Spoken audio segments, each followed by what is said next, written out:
Apa sih bedanya visualisasi dan halusinasi? Kita belajar sama-sama yuk. Saya akan menjelaskannya melalui tokoh sejarah dalam psikologi, yaitu Carl Rogers, seorang humanistik. Di dalam teori Carl Rogers mengatakan bahwa di dalam kehidupan kita mempunyai real self dan ideal self. Real self ini adalah jati diri kita, kenyataan yang terjadi saat ini. Sedangkan ideal self ini adalah apa yang kita inginkan.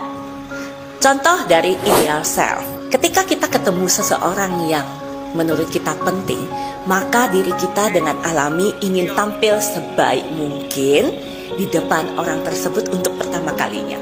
Begitupun juga dengan kalau kita menginginkan sesuatu, contoh, kalau kita ingin mempunyai 100 juta, ya, sedangkan di real self-nya kita ini tidak melakukan apa-apa, tidak action untuk menuju ideal self, maka real self-nya ini tidak bergerak, sedangkan ideal self-nya ini makin jauh. Nah, gap inilah makin jauh antara real self dan ideal self ini makin jauh, berarti makin halusinasi.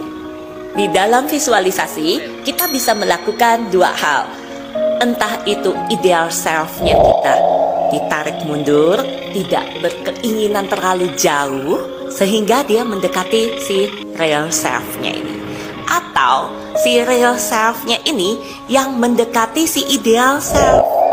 Sehingga gapnya tidak terlalu jauh, jaraknya ini tidak terlalu jauh.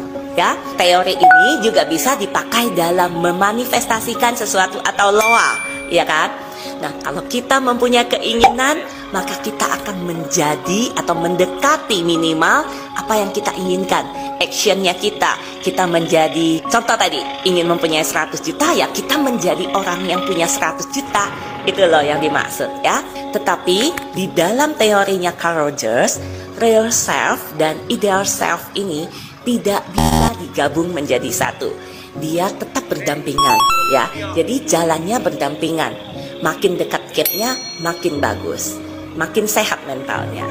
Kenapa tidak bisa mendempet jadi satu? Karena kita masih punya keinginan untuk bertumbuh, bukan? Nah, seperti itu. Dengan jarak yang berdekatan ini, ya gapnya yang tidak terlalu jauh, biasa disebut juga dengan visualisasi.